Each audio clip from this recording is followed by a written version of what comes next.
13 तारीख से 4 महीने पूरे हो जाएंगे 13 जनवरी से, और उस बीच में ना तो पुलिस की कोई कार्यवाही समझ में आती, पुलिस से कुछ हम लोग पूछते कोई जवाब नहीं देती खुद। अब सबसे बड़ी चीज़ तो ये है कि जिस दिन ये कांड हुआ तो जो गाड़ी पकड़ी गई उसकी कोई फॉरेंसिक जांच नहीं हुई है, यहाँ तक कि खुद वो गाड़ी सीएसपी द्वारा ले जाके मैहर थाने में खड़ी की।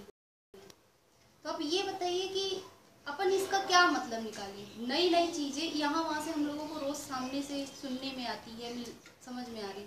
वैश्य परिसंघ द्वारा किया जा रहा अच्छी चीज़ है, वो तो हमारे समाज की है, वो हमारे हर जगह मदद करेंगे, हमारी हर जगह मदद करेंगे। लेकिन उसके अलावा जो राजनीतिक दबाव बन रहा है इस केस को दबाने के लिए, उसके लिए भी तो हम लोगों को कुछ प्रयास करना पड़ेगा। तो कौन दबा रहा है इस राजनीति के? हम लोगों के हिसाब से तो अब और कौन करेगा? हम लोगों के हिसाब से तो उसके ऊपर हाथ गणेश सिंह का ही है, सांसद हैं, हमारे घर भी आए, उन्हीं को लेके आए, जिया बेग को ही लेके आए हमारे घर। पहले जब शुरू में शायद जब इसकी ट्रेजेडी हुई थी तो जहाँ तक हमारी जानकारी कि आपसे मीडिया ने भी पूछा था और शायद हमारी जानकारी में तो आपने शायद बोला था जिया के ऊपर शक कैसे किया जाता है, वो तो हमारे साथ मदद कर रहा था। नहीं, हाँ।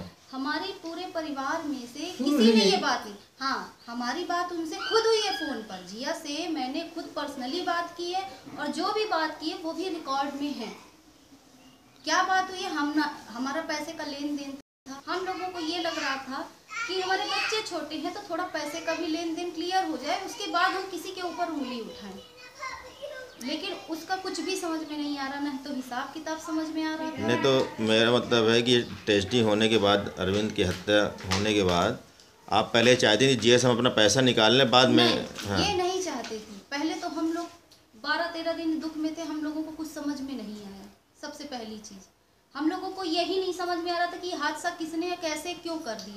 दिमाग स्थिर किसी का भी नहीं था, ना तो हमारा ना तो हमारे परिवार में किसी का।